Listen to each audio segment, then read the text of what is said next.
chaque C'est vrai retour ce de que dit vacances, on a eu ça. Jérémy Jean-Paul Hamon. Mais écoutez, là, Il y a ce d'abord... risque. Non, mais attendez. Moins de d'abord, télétravail, attendez. relâchement, à nouveau Et les la crainte. week-ends, les vacances. D'abord, on est bien sûr qu'il y a ce risque-là, mais on est quand même, on va être dans des périodes chaudes où les gens vont pouvoir vivre à l'extérieur, ils vont pouvoir se rencontrer dans les jardins et à l'extérieur, on se contamine moins. Là, je vois le gouvernement qui a pris des mesures sur le Brésil, les gens qui arrivent du Brésil et bientôt ceux qui arrivent de l'Inde. Mais j'ai l'exemple, j'ai voulu contacter la personne qui fabrique ces purificateurs d'air là qui pourraient sécuriser le virus. Il est parti vendre ces boîtiers à Singapour parce que le gouvernement français, visiblement, s'y intéresse pas.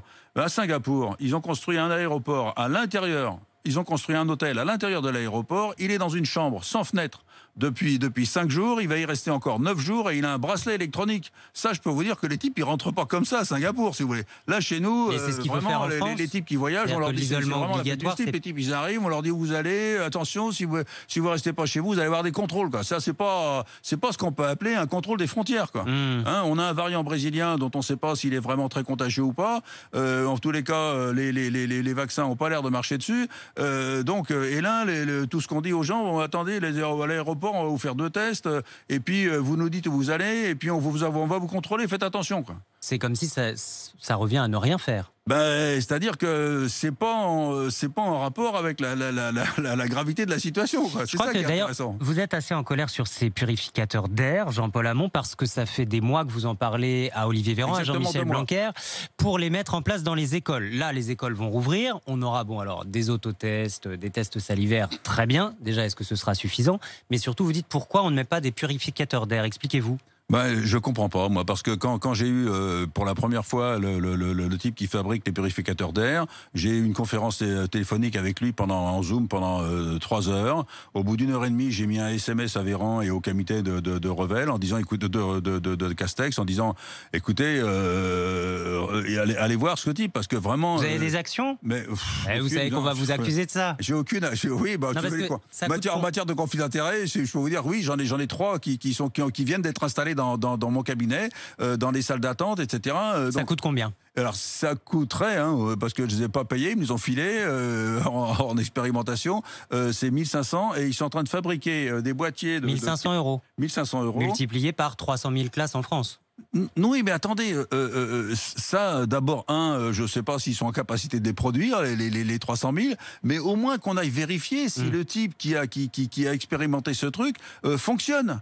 C'est ça qui est incroyable. Ça fait 2 mois qu'ils le savent. Moi, ce qui me fout en pétard, c'est pas qu'ils s'en utilisent pas, mais qu'ils aillent pas vérifier si ce truc qui permettrait de sécuriser les classes, de sécuriser les petits commerces, de sécuriser les salles d'attente, de rouvrir les restaurants, comment se fait-il qu'on n'ait pas envoyé quelques fonctionnaires qui seraient capables de juger si ce truc-là fonctionne? C'est ça qui me fout en pétard.